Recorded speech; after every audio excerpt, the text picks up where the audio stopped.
Orang bermalam-malam jagungan sama teman asik itu kan perlawanan terhadap nafsu kita, syahwat kita untuk mungkin nikmati dugem di bar atau di tempat-tempat maksiat. Itu setan di Indonesia tuh kaku hati sama Ki Jawa. Orang supaya tidak tertarik maksiat itu Ki Jawa cukup ketemu kancane masak terong guyon, gejol-gejolokan zaman mondok, sewengi lulus sangka maksiat. Bar wis tutup. Saya akan cerita sedikit tentang tradisi hujjah. Dulu ulama itu kelihatannya sederhana, tapi kalau berargumentasi itu hebat. Tadi Gus Yofur menyebut kitab Mbah Hasyim itu mengharamkan kentong. Beliau masyhur itu punya kitab namanya Al-Jasus an Tahrimin Nakus. Intinya kentong itu haram. Secara dalil ini meyakinkan sekali karena ketika Rasulullah rembukan sama sahabat, kita dengan apa memaklumatkan orang kalau waktu sholat masuk. Ada sahabat yang usul pakai kentong. Dzakalin Nasoro itu Nasrani. Ya pakai buk itu semacam trompet besar. Dzakalil Yahud. Kemudian ada yang usul kalau gitu api ya Rasulullah dzakalil Majus. Sehingga dari hadis itu Mbah Hasyim berpikir kentong itu haram. Tapi Mbah Fakih Mas Kumambang itu mengkritik Mbah Hasyim dengan ngarang kitab Hazruus an Tahrimin Nakus. Jadi beliau komentari kitab itu sambil geleng-geleng kepala. Kitab kok keliru nganti ngono itu. Jadi cara pikirannya siapa Ki Fakih. Kentong di Indonesia itu kanggo wedhus dicolong gitu. Pos kampling gitu. Kalau ada banjiran ya kentong, ada maling ya kentong. Jadi enggak ada persamaan sama sekali dengan kentong yang milik orang apa? Nasrani. Sehingga di pondok saya itu ada kentong tapi jelek sekali. Karena itu satu-satunya cara supaya beda dengan kentong yang di gereja. Kalau elek kan mirip kentong di pos kampling. Itu ya agak-agak ilmiah sedikit. Dulu ceritanya Gus Yofur itu saya teruskan. Itu singkat cerita, itu kalau yang di kejadian di Termas itu Mbah Dimyati sudah nyuruh semua kentong disembunyikan karena mau ada Mbah Hasyim. Cerita itu mukarrar di Kiai Fakih sama di Kiai Dimyati Termas. Setelah kentong dikumpulkan semua, Mbah Hasyim datang, senang, ngiranya Syekh Dimyati ini sependapat dengan beliau, yaitu sama-sama enggak ada kentong.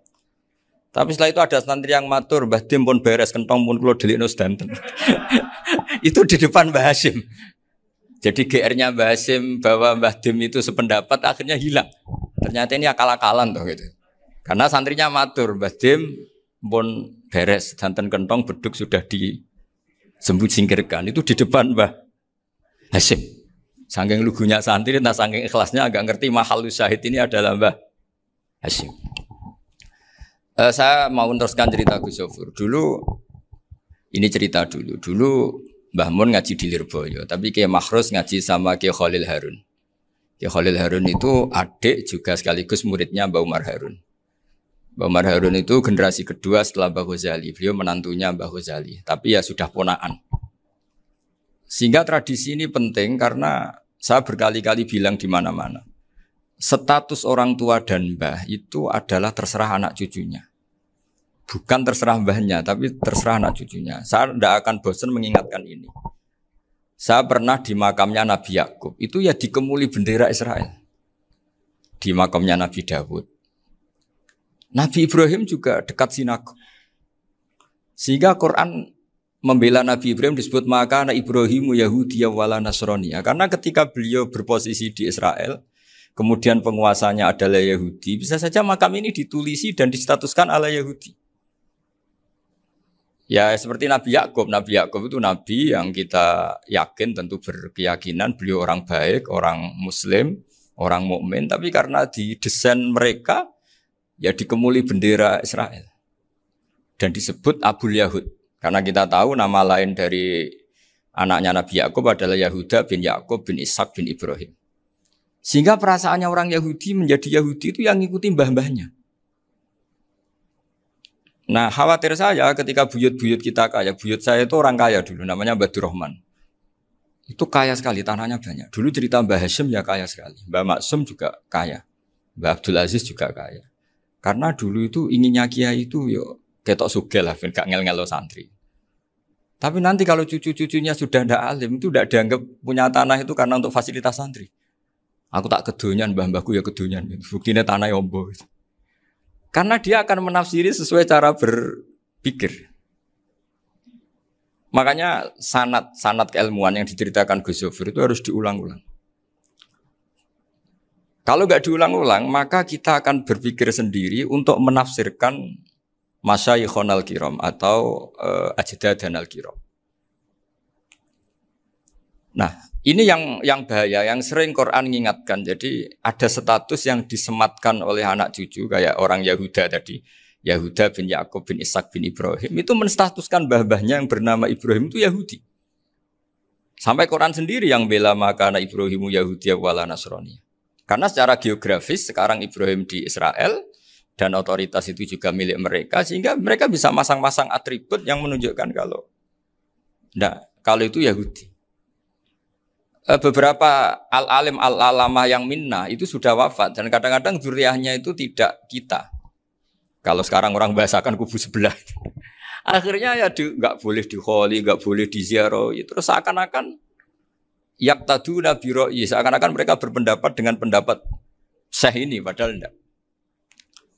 Nah sehingga tradisi ketersambungan sanad tadi, baik secara genetik atau secara asbab, itu harus terjaga. Saya beberapa kali, banyaklah sering diceritain Mbah Mun. Dulu Mbah Munawir ini cerita ya, Mbah Munawir itu saking senengnya kitab, ben santri ini so ngaji kitab, itu kalau ada alumni Lirboyo, alim disuruh baca mu'in di sini tuh Mbah Munawir ikut. Saking ingin tasjeknya, ingin ngajari santri bahwa ngapal Quran hafal tok, tapi yo paham. Dan penggalinya Mbah Munawir itu sampai klimaknya dulu Mbah Zaini itu nate nikah sama Nyai Komariah kalau nggak salah, binti Karim, binti Manap. Punya putra Gus Habib, Gus Toha yang diantara putrinya dinikahi Gus Rosin.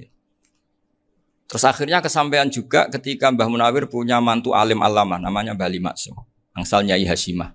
Sampai Pondok Kramcak ma'ruf bil ilmi, terutama ilmu sorof dulu karena Mbah Maksum itu komplain, fa'ala ya fulu kok terus fa'lan ya fa'ala ya fulu ya uf'ul gitu kan. Masuk fi'il kok jejer isim gitu. Jadi dulu kata Mbah Mun itu ada persaingan ilmu sorof, sorofnya Mbah Maksum Ali Kuaron sama Mbah Ali Maksum Jogja. Jadi walian tok, yang satu Maksum Ali Kuaron, yang satu Ali Maksum. Ya itu dulu saingan ngarang sorof. Nah ini yang menang siapa? Ya terserah duriannya. Kalau duriannya keren ya menang karena terserah yang kampanye. Saya bayangkan adekan Mbah Zubair tidak punya anak sealim Mbah Mun. Mungkin halnya Mbah Zubair juga tidak sewow kalau punya putra Mbah Mun. Karena saya berkali-kali bilang kalau dalam syair Arab itu kama takarroma, kadang dilafatkan kama tasyarrofa bi Muhammadin adnanu. Orang berpikir Adnan itu siapa? Itu karena ada Nabi Muhammad SAW. Orang mencari-cari Mbah Mun itu mencari Mbah Zubair karena ada Mbah Mun. Orang mencari Mbah Dahlan karena ada Mbah Zubair. Wong kok alime ngono bapake sapa? Wong kok alime ngono putune sapa? Tapi kalau kita ini sudah ndak alim, ini orang sudah enggak tertarik nyari-nyari leluhurnya karena dianggap selesai. Jadi yang dengan tanda kutip yang menghabisi mbah-mbahnya itu ya mesti cucunya. Ini mau ngamuk, mau peringatan, tapi ini juga peringatan pada diri saya sendiri. Jadi sehingga zuriyah ini penting. Kenapa para nabi mesti donga zuriyatan thayyibah? Kenapa selalu berpikir tentang zuriyah? Wa ja'alaha kalimatam baqiyatan fi aqibi. Karena zuriyah ini yang nanti bisa menstatuskan leluhurnya. Seperti tadi cerita Mas Maftuh, ini tak puji betul, saya hari ini tidak ingin gojlok. Supaya kewalian saya tidak tergerus oleh kedoliman. Saya pernah diceritain Gus Zofur, juga sering baca buku tentang Mbah Maksum. Dulu Mbah Maksum kalau wasiat kembali ya gitu. Kamu harus NU dan harus mempertahankan NU. Tapi tidak dengan cara membenci Muhammadiyah. Dulu Mbah Mun juga sering cerita. Dulu Mbah Hasyim itu ngaji Syekh Mahfud. Nah, Mbah Ahmad Dahlan dulu namanya Darwis sering ngaji sama Syekh Khotib Minangkabau. Zaman itu Syekh Khotib sudah modern, sudah ikut gerakan Abdu, gerakan Al-Manar. Sehingga bawaannya Mbah Ahmad Dahlan ini agak agresif. Yang Mbah Hasyim karena hanya mulazim di Syekh Mahfud, hanya sesekali ngaji Syekh Khotib, beliau lebih seperti itu. Dan dua beliau ini sama-sama pernah ngaji Mbah Soleh Darat di Semarang. Mbah Hasyim sama Mbah Ahmad Dahlan yang dulu namanya Darwis. Jadi ini masih min minuskatin wahidah mimam bain wahid. Sehingga kita tidak kaget ketika Mbah Ali Maksum mengomentari Muhammadiyah itu masih ahli sunnah wal jamaah. Makanya nanti terakhir saya baca kitabnya Mbah Ali dan sering saya pelajari. Andai kan kita ini sepakat dengan ilmu, ya kita tahulah Kalau Abu Hanifah itu tidak kunut, Imam Syafi'i kunut. Berarti kunut itu mazhabnya Abu Hanifah, bukan mazhabnya Mbak Ahmad Dahlan. Apa ndak kunut itu mazhabnya Abu Hanifah, bukan mazhabnya Mbak Ahmad Dahlan. Kita kunut itu mazhabnya Imam Syafi'i, bukan mazhabnya Mbah Hasyim. Ini semuanya masih dalam bingkai ilmu.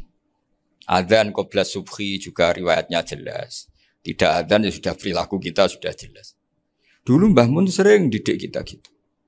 Saya sering dengar cerita kalau dulu Pak Arif Fakhruddin begitu hormat sama Mbak Ali, apalagi zuriyahnya Mbak Azhar Basir, karena beliau dulu ngaji di Termas. Dulu itu nggak ada masalah karena semuanya dianalisis pakai ilmu. Tapi sekarang pakai identitas, yang kunut itu NU, yang nggak kunut Muhammadiyah. Berarti Abu Hanifah itu Muhammadiyah, Imam Syafi'i itu NU. Berarti Imam Syafi'i itu ya anak buahnya Ki Miftahul Ahyar kira-kira gitu, karena anak buahnya Pak Said Akil. Kan terus jadi repot. Dulu kita ini pengagum ilmu, bukan pengagum perbedaan. Sehingga di sini yang saya kagum dari sekian ceritanya Mbah Ali Maksum, supaya kitab ini to the point, supaya nggak lama-lama karena waktunya juga. Nanti kalau kemalaman ini kena semprit ini sudah. Ini diantara yang diceritakan Bali itu unik. Imam Syafi'i itu sering tawassul, sering wasilah sama siapa itu? Abu Hanifah. Ini sudah tak petakan, saya baca yang sensitif lah. So, yang ini ya. Ziyar al-Babus Samin, terus sebentar ini yang bab tawassul.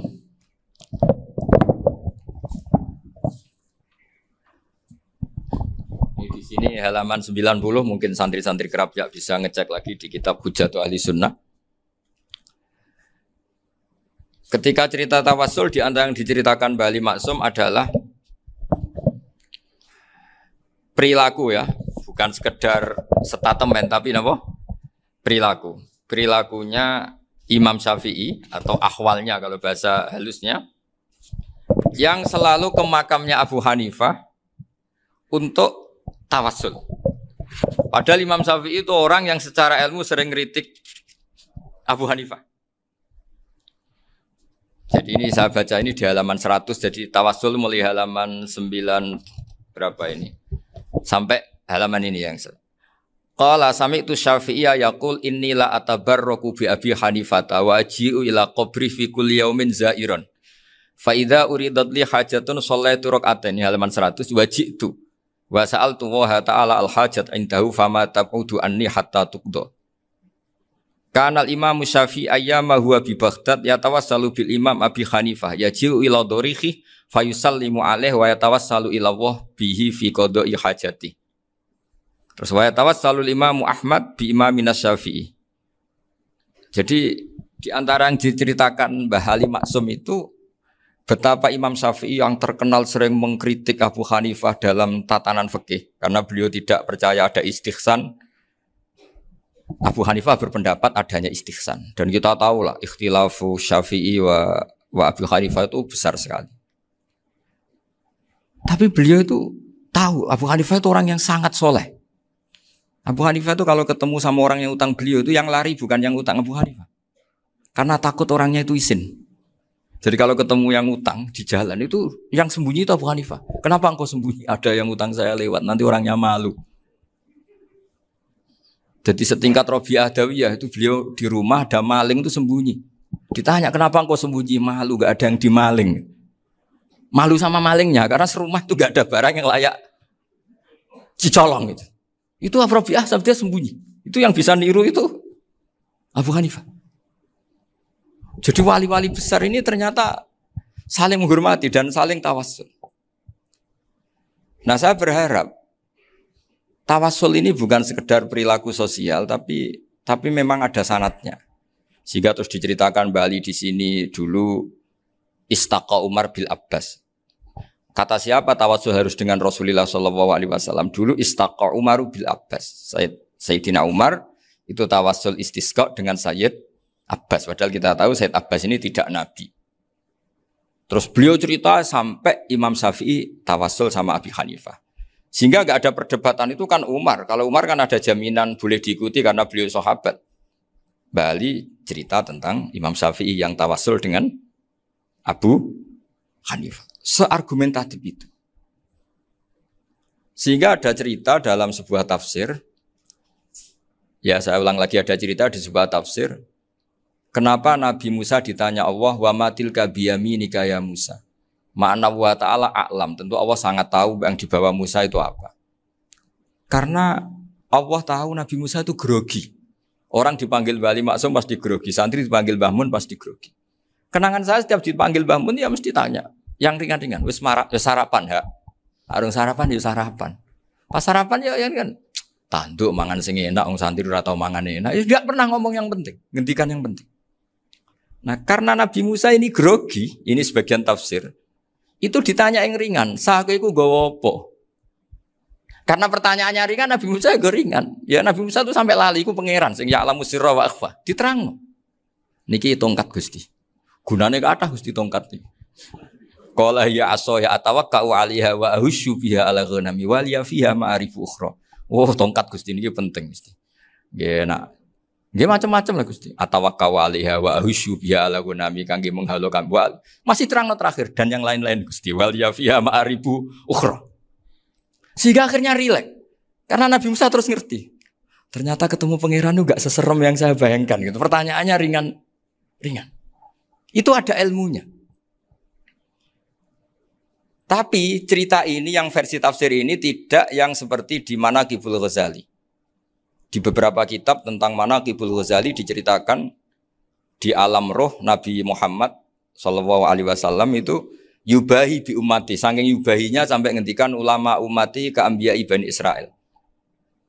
Ulama umatku itu pinternya atau statusnya itu mirip-mirip lah. Kaf itu ya mirip-mirip lah, mirip-mirip kayak ulamanya nabinya Bani Israel.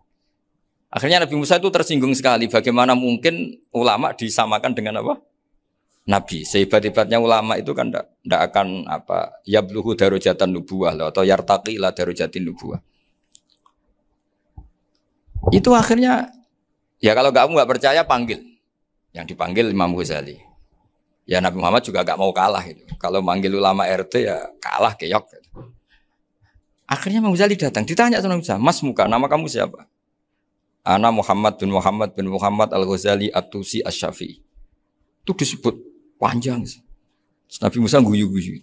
Kamu lama kok ngomong yang nggak penting. Ditanya namanya kok penjelasannya sepanjang itu. Dianggap itu satu kesalahan. Masa tanyanya nama kok ditanya. Jawabnya Muhammad bin Muhammad Al-Ghazali At-Tusi Asy-Syafi'i. Kepanjangan itu. Ketika Nabi Musa agak mencibir, agak gimana itu. Terus jadi Imam Ghazali, kalau ini masalah, lebih masalah jenengan. Apa itu? Yang tanya jenengan tuh Allah ya alamu sirra wa akhfa. Dan Allah hanya tanya wa ma tilka biyaminika ya Musa. Harusnya jenengan jawab aso ya titik, bukan kepanjangan. Atawakkau 'alaiha wa syubha itu kepanjangan. Allah tanya yang di bawah kamu itu apa?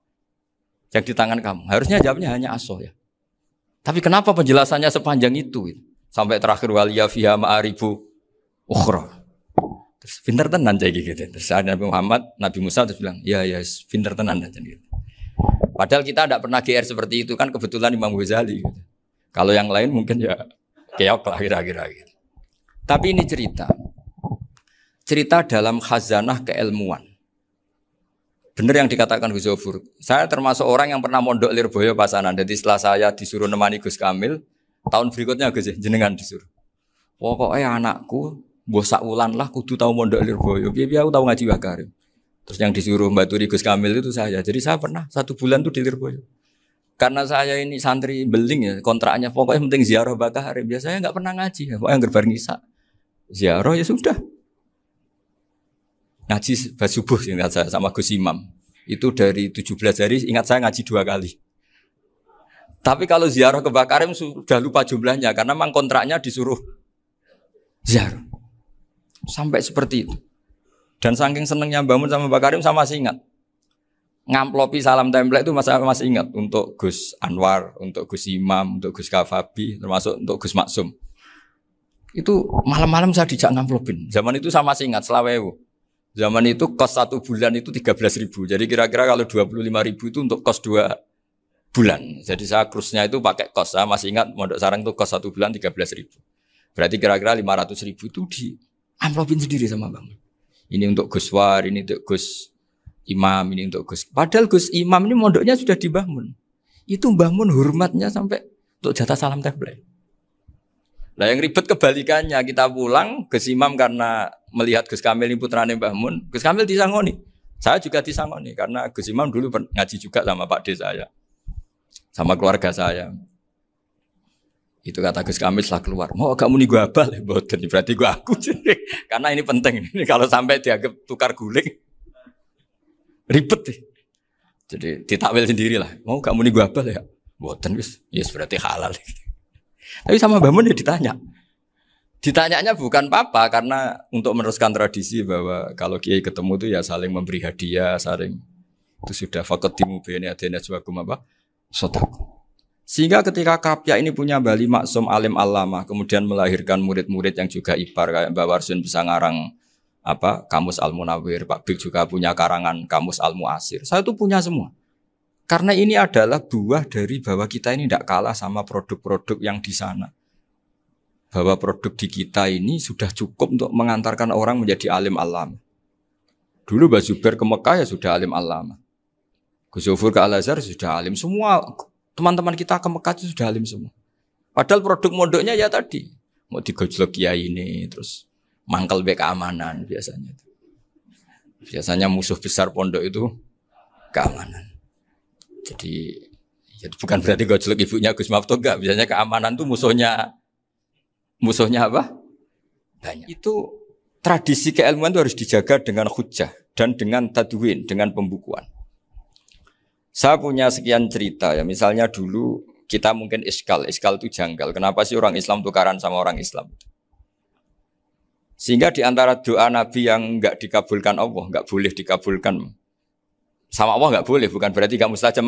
Redaksinya famana aniha, memang enggak boleh. Redaksinya bukan falam yastajib lahu tapi famana aniha. Di Al-Marrah As-Salisa ini Nabi dilarang, yaitu melarang umat Islam itu jangan sampai tukaran sama umat Islam sendiri. Itu kata Allah, ya tidak bisa kata Allah, kalau itu tidak saya kabulkan. Itu dulu guru-guru kita nyontohkan sederhana. Kira-kira kalau saya tukaran wek Gus Zofuru, Mbah Mun luwih ikhlas dibanding ditukari wong liya. Nakno kakak ditabuk adik, wong tua luwih ikhlas dibanding ditabuk tonggo. Barokahnya membaca kita lebih mentoleransi. Kalau ada Mbah Hashim dikritik Mbah Fakih Mas Kumambang, kita ikhlas itu. Tidak dikritik guru PAUD, itu kan. Atau dikritik orang-orang yang nggak bisa ngaji. Artinya ternyata keliru kita bilang kiai kok tukaran. Justru bagus kiai tukaran. Dibanding kiai dikritik guru PAUD atau dikritik orang-orang yang nggak bisa baca kitab. Akhirnya barokahnya baca kita menjadi tahu. Dulu Mbah Mun sering cerita, ini masih cerita silsilah ya. Jadi Mbah Ali Maksum tadi kita tahu di antara guru besarnya Mbah Ali Maksum tentu Mbah Mahfud Termas. Beliau adalah adik dari Kiai Mahfud Termas. Mbah Dimyati ini adik Kiai Mahfud Termas. Itu punya saudara namanya Abdul Razak, juga punya saudara namanya Dahlan. Itu yang membawa Thariqah Syadiliyah di Solo Raya. Yang sekarang alhamdulillah diteruskan Gus Wafi. Dulu di antara pesannya Mbah Mun ke saya, hak Wafi kandani kon ziarah ning Mbah Dimyati. Mergo Thariqah Syadiliyah dulu itu yang bawa keluarganya Mbah Dimyati. Jadi semuanya ini masih dzurriyyatan ba'duha min ba'd. Nah pesan saya karena tadi Mbah Munawwir yang termasuk orang pertama yang bawa Quran, bawa qiraah sab'ah. Kenapa saya bilang termasuk? Karena kalau bilang paling pertama ini nanti butuh data. Dan itu agak kerepotan lah. Tapi yang jelas mimman istahara lah. Mimman istahara yang membawa sab'ah ke sini itu adalah Mbah Munawwir.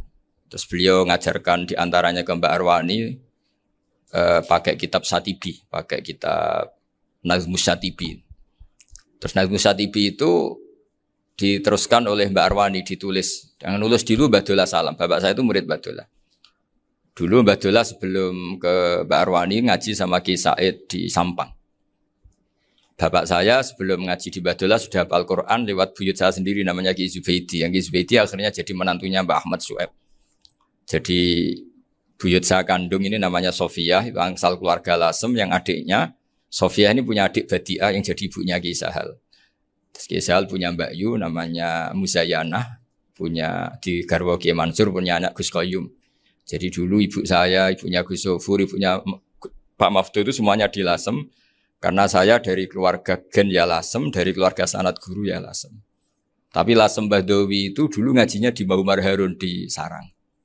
Nah, Mbah Umar Harun ini menangi Sayyid Ahmad Zaini Dahlan. Sayyid Ahmad Zaini Dahlan ini punya cucu keempat yang hidup di Sedan. Terus makamnya di Lasem. Namanya Habib Haidar. Itu yang nulis biografinya Mbah Maksum. Mbah Maksum bukan Bali. Biografinya Mbah Maksum. Itu ditulis oleh Habib Haidar. Namanya Haidar bin Hasan bin Sodaqoh bin Ahmad Zaini Dahlan. Nah, Habib Haidar ini menantunya Sayyid Hamzah Sato. Hamzah Sato itu Hamzah bin Abdullah bin Umar. Itu kakaknya Sayyid Abi Bakar Sato, Sohibul I'anah. Nah, Sayyid Umar ini yang dulu ngajari mbahnya Mbah Mun namanya Ahmad bin Syuaib. Nah, di antara ajarannya adalah baca kitab-kitab kecil yang bisa dihafal. Dibawalah ke Sarang jadi metode muhafadzah. Tapi kemudian lama-lama oleh pondok itu jadi syarat kenaikan kelas. Dulu gak ada muhafadzah untuk kenaikan kelas ya, supaya orang alim itu harus hafal, lama-lama dipakai syarat untuk muhafadzah. Jadi semua ini sanad harus kita ingat supaya kita bisa menjaga tradisi.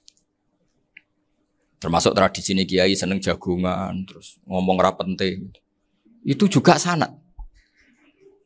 Setahu saya Mbah Mun itu kalau ketemu bapak ya guyon terus. Saya punya kenangan tuh yang dulu agak iskal tuh begini. Ada isu lah, entah isu entah hoax entah apa, ada kaji itu agak beling itu, pokoknya beling lah. Seneng siapa itu, rondo lah apa. Pokoknya beling. Ketika Mbah Mun dilaporin tamu, kalau kaji itu beling sama rondo itu. Mbah Mun tanyanya lucu. Lu ayu no cung. Wahyu banget Mbah. Wahyu. Itu bapak juga bakas ayu nih. Dulu saya sekali ini kiai kok bakas wong ayu, bakas budine barang lah kira-kira gitu. Tapi setelah saya tambah alim, tambah ngerti itu, kata bapak gini. Ya apik bakas ayu hak, timbang iya, no malah kozaf. Ternyata seni. Sekali Mbah Mun atau bapak bilang, waji kok zino kaji, maka larinya ke kozaf. Maka menghindari bahasa menuduh, ngomong yang nggak penting. Loh ayu no. Jadi kiai dulu tuh orang sok suci tapi menghindari hal-hal yang jadi punya seni untuk ngelola kehidupan. Orang bermalam-malam jagungan sama teman asik itu kan perlawanan terhadap nafsu kita, syahwat kita untuk mungkin nikmati dugem di bar atau di tempat-tempat maksiat. Itu setan di Indonesia tuh kakuati sama Ki Jawa. Orang supaya tidak tertarik maksiat itu Ki Jawa cukup ketemu kancane masak terong guyon, gejol-gejolokan zaman mondok, suwengi lulus sangka maksiat. Bar wis tutup. Perlawanannya sederhana, enggak pakai tahajud, enggak pakai wiridan karena Ki Jawa juga koyoke rapati potongan ahli ibadah gitu. Itu jagungan gitu. Jadi setahu saya itu pernah lihat Bali itu sekali ketika beliau ngisi ceramah di Mbah Hamid Bedowi. Saya masih kecil diajak bapak. Dulu kalau bapak ngelihat Bali sama Mbah Hamid itu mesti nangis. Karena dua orang alim bertemu. Yang akhirnya ya bisanan itu. Mbah Hamid punya anak Gus Nasih, di sini ada Mbah Nafisa, terus jadi Mbak Salih Hindun itu. Jadi dulu tuh ya guyon terus ketika ketemu. Itu yang sering bodoni Mbah Hamid itu ya Ki Bisri. Ki Bisri itu kalau datang ke Ki Hamid Pasuruan, nak wali tenan aku teko ditata nomangan. Jadi ukurannya ya. Ternyata sampai sana dikei mangan tenan. Masih belum mengakui, kan nak wali tenan aku iki kiai rung di mobil, dongakno aku di mobil. Sudah kalah satu seri itu masih gak terima. Lalu itu Mbah Hamid akhirnya berdoa, ayo monggo, mungkin-mungkin Ki Bisri gak ada mobil. Itu setelah didoain masih tanya, mereknya apa merek? Jadi itu Mbah Hamid jawab, yo paling Holden itu. Paling Holden. Itu nyari mobil itu ya adalah dapatnya Holden. Suatu saat Mbah Bisri diundang Mbah Hamid gak dikasih bisaro. Karena utangnya sudah banyak Mbah Hamid. Mbah Bisri ini utang doa tadi. Itu ya gak dikasih bisaro. Ya gak mau kesang apa-apa kelambimu kayak aku. Didol sama muhibbinya Mbah Hamid. Itu harganya melebihi jatah bisaro. Ketemu Mbah Hamid. Kang, susuke Kang, mergo.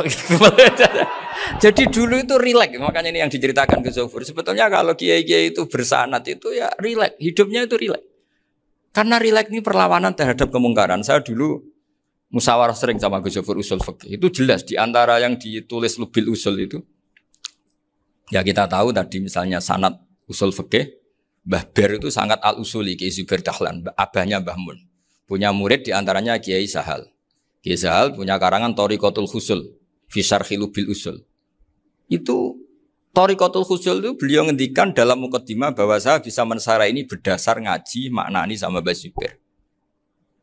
Terus beliau mengutip sarah itu dari kitab Nailul Ma'mul. Beliau ngendikan binus khotin khotiyah ghairi matbu'ah. Dan itu ditemukan di Kiai Mansur di Lasem. Karena Kiai Mansur iparnya Mbah Sahal. Mansur bin Khalil itu diantara katibnya Syekh Mahfud. Jadi semuanya ini sambung. Mbah Ber saking ahli usul fikihnya, kalau ngajar usul fikih itu kalau guyon takriran saya ini lebih memahamkan ketimbang sarah. Ya sudah, terus Mbah Zubair Kiai Fakih, terus Syekh Mahfud.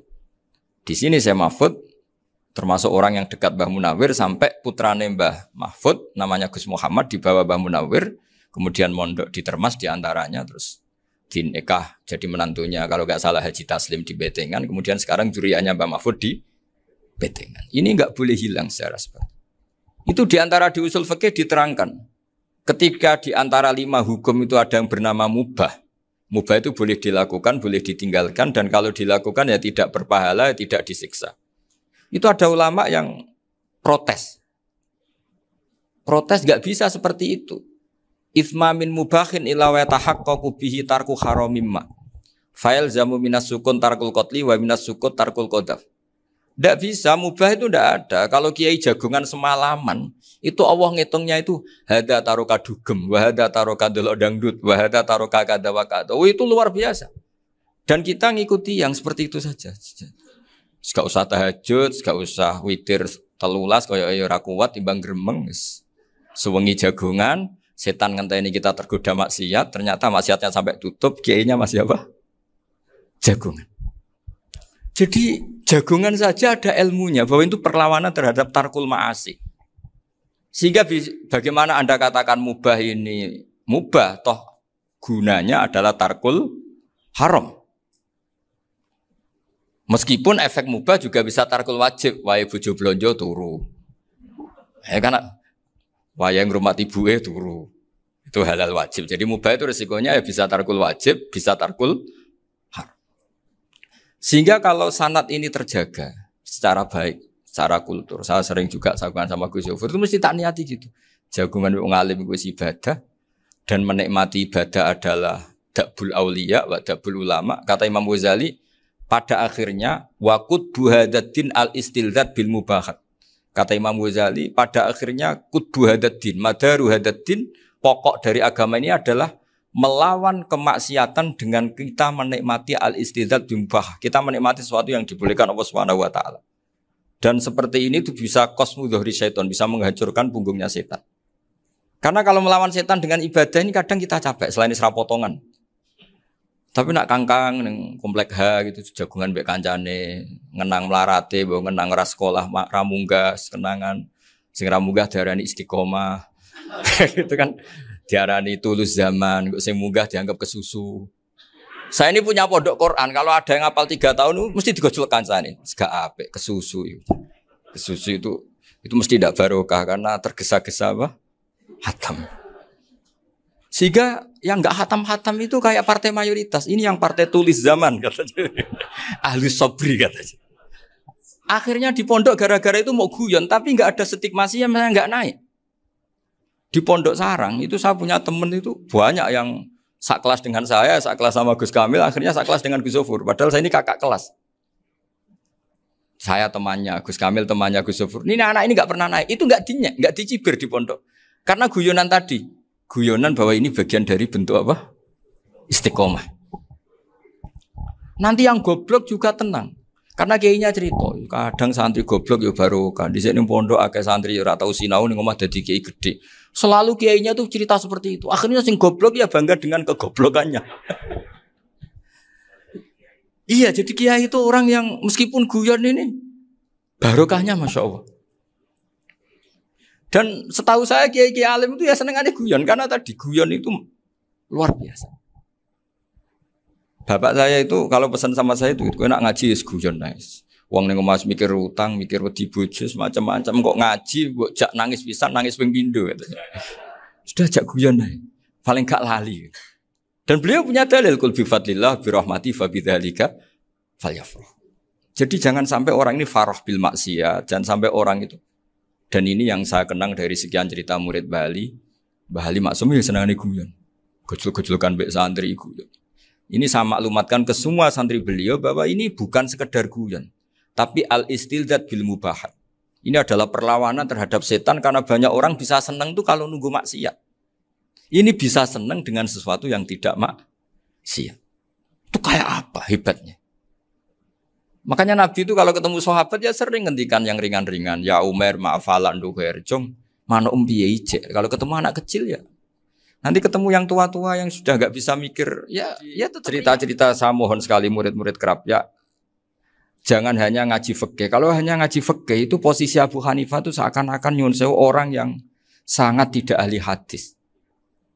Karena beliau di situ kelihatan kalah sekali dengan Imam Syafi'i.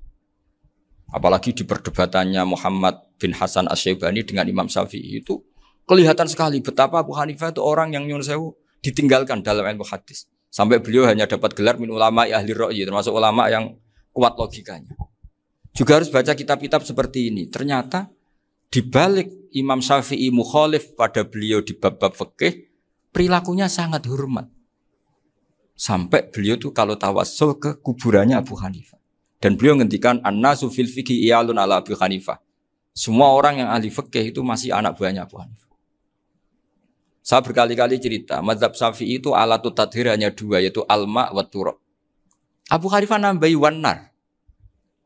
Alasannya Abu Hanifah orang mukmin yang dosanya banyak itu dibakar di neraka dan alasannya Allah litadhirihim untuk mensucikan mereka. Sehingga pikirannya Abu Hanifah an-nar itu min alatit tadhir. Apa yang terjadi ketika bata itu batu bata yang dibakar di situ campur teledong campur apa-apa itu kalau sudah mazhab Abu Hanifah selesai sudah suci karena sudah ngelewatin pembakaran.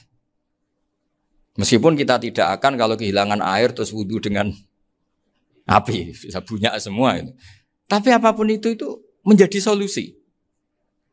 Sehingga saya punya kitab namanya Ikhtilafu Malik Ikhtilafu Malik wa Abu Hanifah atau Ikhtilafu Syafi'i ma Abu Hanifah. Itu kelihatan sekali kalau Abu Hanifah itu nyuruh posisinya kalah. Karena yang ngarang orang-orang Syafi'i. Tapi kalau melihat kitab-kitab kewalian, misalnya di kitab Mizan Kubro ini juga sering disebut kisah itu Mbah Ali Maksum tentang Imam Sa'roni. Berkali-kali beliau mengutip Mizan Kubro. Itu Abu Hanifah adalah orang yang sangat mukasyafah. Artinya ketika Nabi cerita air wudu itu menjatuhkan dosa, tidak ada air wudu yang jatuh ke kamu kecuali saat itu juga dosa kamu jatuh. Itu beliau datang ke Madharota Kufah. Kemudian beliau bilang sama si orang tua tadi, tub anizina. Orangnya terus bilang atubu minazina. Ada lagi pemuda datang dibilangin tub an ukuki walideka. Terus bilang tub tu an ukuki walidaya. Sampai yang terakhir ada tub an simai alatilahwi atau an samai alatilahwi. Terus tub tu an samai. Ketika orang itu ditanya, kenapa engkau begitu tahu dosanya apa? Saya tahu air wudhu ini menjatuhkan apa. Jadi kira-kira kalau zina mungkin ya batang babi lah. Kalau hanya sekedar melihat bak-bak mungkin ya curut atau tikus lah kira-kira gitu. Nah dulu sediluk ya mungkin ya tikus cilik gitu. Nah dulu suwi ya tikus werok itu atau apa lah. Pokoknya beliau itu tahu. Tapi anehnya Abu Hanifah apa? Setelah itu dia nangis minta mukasafahnya ditutup. Ya Allah saya ini mukasafah kok malah menjadi tahu sawatil mukmin. Padahal aturan syariat jenengan man satara musliman satarahu bahwa enggak baik melihat jeleknya orang mukmin. Minta ditutup. Makanya saya ini bangga ada mukasafah. Makom yang kita sampai sekarang tuh makom setelah Abu Hanifah mukasafah. Jadi Abu Hanifah repot-repot mukasafah minta makomnya ditutup enggak menjadi mukasafah. Dan alhamdulillah kita sudah enggak mukasafah sebelum minta ditutup. Jadi kita ini keren. Keren karena aturannya itu man satara musliman satara huwa, yang tidak tahu aibnya orang muslim maka Allah akan nutupi aibnya di akhirat. Dan kita alhamdulillah barokahnya ndak mukasafah, ndak ngerti aibnya orang mukmin. Jadi kita harus pakai patokan ilmu. Saya ulang lagi, kita harus pakai patokan. Makanya saya tahu betul ketika Kiai Hamid Pasuruan, beliau dulu ngaji Jamul Jame, ngaji Juman, Bali Maksum di sana sama Gus Habib, sama Gus Muhammad bin Mahfud. Termasuk mbah saya kandung dulu Kiai Sidik. Mbah saya yang dari itu juga ngaji di Termas. Bapak saya dulu Kiai Nur Salim ngaji di Buyut Baiti. Dulu itu kawin juga sederhana, Kak, cerita Gus Zofur. Jadi bapak saya kandung itu Kiai Nur Salim itu ngaji di Mbah Baiti. Mbah Baiti itu adik kandungnya buyutnya saya dari ibu. Nah, Mbah Bedi itu teman akrabnya mbah saya namanya Kiai Nursam, Mbah Nursam. Singkat cerita terus Nur ke Jorabi arata Arabekno itu. Setelah bapak saya ke Badullah mau ditawarin jadi mantu, kata bapak saya kula pun dipek mantu Mbah Bedi. Akhirnya dapat ibu saya itu. Karena ibu saya itu cucu Mbah Bedi, cucu lambung. Jadi mbahnya ibu saya itu Mbak Yunya Mbah Bedi. Namanya Mbak Sofia tadi yang dapat Mbak Idris itu. Yang Mbak Idris ini bin Umar. Ya Mbak Umar yang mbahnya Mbak Hamid. Hamid bin Abdul bin Umar. Kalau bahasa itu Fatimah binti Idris bin Umar. Dulu kecilnya Mbak Idris namanya Abdul Khalik. Kalau kecilnya Mbak Hamid namanya Abdul Mukti. Kalau kecilnya Mbah Maksum namanya Muhammadun kalau nggak salah. Dulu itu orang dulu itu namanya dua-dua karena diganti ketika musim apa? Haji. Jadi ini terjaga. Sehingga tidak ada ceritanya kiai-kiai yang jagongan kemudian santrinya itu yang agak-agak khawatir. Kiai kok sungi-sungi jagongan, gak tahajud, gak duha, itu tidak ada. Karena ini dianggap fi'lul mubahat untuk melawan mungkarat. Jadi sehingga di kitab Ikhya diterangkan, kamu jangan ngira orang-orang soleh ketika jagongan itu min ahlil bitolah wa takasul. Itu orang-orang yang pemalas itu enggak. Tapi mereka bisa mengasiki Allah. Bahwa dalam jagongan ketemu teman ya asik, gejul-gejulkan sama Pak Maftuh ya asik. Dan keasikan ini bentuk perlawanan terhadap keasikan harus dengan maksiat. Itu kayak apa kalau kita ngaji sampai seperti itu. Termasuk tadi yang diceritakan Pak Maftuh kitab Hunyah. Semoga beliau cerita juga pernah belajar. Saya pernah belajar kitab Hunyah khatam. Itu diantara yang diceritakan Syabdul Qadir Al-Jilani tadi kata beliau Al-Jilani dipakai Jim Al-Jilani. Ini agak beda dengan kita. Mbah Zubair itu punya kitab namanya Al-Qalaid Al-Uluyah. Beliau menfatwakan nama-nama ajam itu kamu bebas. Ajamiyun fasna bihi masyita. Sehingga kita kalau punya kiai harus mau qolal ustukhri. Sehingga mau qolal istukhri. Tirmidzi juga nasibnya sama. Qolat rawahut Tirmidziyu. Sehingga rawahut Turmudziyu. Yang satu rawahut Tarmidziyu. Ya karena kita keluarganya Tarmidzi apa enggak gitu. Makanya kata Mbah Mun sama masih ingat. Kata cerita Gus Zofur tadi, adabnya Gus Zofur itu cerita tentang keluarga ibunya. Padahal keluarga ibunya juga orang-orang soleh yang luar biasa. Itu kata Mbah Mun, kowe roh jenenge Imam Bukhari tahu ya. Jenenge sapa? Saya nyebut Muhammad bin Ismail bin Ibrahim bin Mughirah bin Bardasbah. Lah iya Bardasbah mbok waca Bardisbah yo. Lah cara kene mbok Parmin mbok Parlan. Jadi Bardisbah mbok Bardasbah iku cara kene yo Parmin Bapak. Iku rak Mbah Fadl Senori, dadi kabeh diwaca Arab. Jenenge Mbah Umar Harun. Dhisik yo wong Sarang, Mbah Harun, Mbah Kirun yo ora roh, wong dhisik yo wong kuno. Jadi kalau versi Mbah Fadl, termasuk yang pertama bikin nasab Mbah Maksum itu tulisannya Mbah Fadl yang dikutip Habib Haidar tadi. Ya saya seperti Gus Zofur juga mencari-cari hubungan ulama-ulama di Jawa. Itu Mbah Mun kalau bicara mbahku ono sing jenenge Kiai Serut. Kalau ditulisannya Mbah Fadl itu Sarof. Jadi Mbah Fadl itu fanatik orang-orang alim itu ditulis Arab, kalau Mbah Mun itu Jawa. Dulu tuh ada wali seto di daerah saya. Dulu orang ya janggal, ternyata ada sato itu kesamaan di Arabnya itu. Sehingga kiai-kiai itu ada fanatik Tirmidzi, Turmudi, Tarmidi, Jilani, Jailani karena ajamiyun fasna bihi masyita. Jadi kalau nama-nama ajam semonggo lah baca sekenanya sementing. Cuma mungkin tahqiqnya benar Pak Maftuh tadi memang di Mu'jamul Buldan itu Al-Jilani bikasri jim ya sudah kita baca Al-Jilani.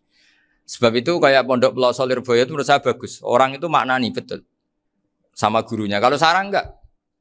Kalau Pondok Lirboyo, pondok yang tadi ternyata keluarga Mbah Munawir sini pernah bisanan yaitu Mbah Zaini pernah nikah sama Nyai Komariah ya kalau nggak salah, punya putra Gus Habib ya, Pak Toha dan sebagainya. Itu betapa hubungan pondok Quran sama pondok kitab dulu itu nggak pernah terputus. Bapak saya selapal Quran itu dulu ngaji Mbah Zubair. Jadi bapak saya sering ngutip mu'en apa, padahal bapak saya itu terkenal tuh, beliau cita-citanya itu saya ingin hafal Quran kayak hafal Fatihah. Beliau itu sampai sepulahnya sekali. Karena beliau inginnya hafal Quran kayak hafal Fatihah. Termasuk murid terbaiknya Mbah Dullah bapak saya. Itu ya ngaji kitab. Sehingga kata Mbah Mun, jadi Mbah Munawir de mantu Bali Maksum, itu ya sudah dipenggali. Sudah dipenggali dituruti pangeran. lahirlah seorang Bali Maksum yang membawa. Jadi dulu itu ya Gus Muhammad yang ngaji di Termas, nanti Mbak Arwani sebelum ngaji di sini ngaji di Tebu Ireng. Sehingga Mbak Arwani bisa ngarang kitab. Beliau ngarang kitab tentang sab'ah. Faidul Barokat namanya. Ya nulisnya ya fasih ya. Saya punya tulisan tangannya Mbak Arwani itu banyak. Saya juga punya tulisan tangannya Mbak Hasyim Asy'ari ketika nyurati buyut saya yang di Damaran itu pakai bahasa Arab. Jadi dulu itu Mbah Ali Maksum juga sama. Surat-suratannya dulu sama tokoh-tokoh Muhammadiyah ya bahasa Arab.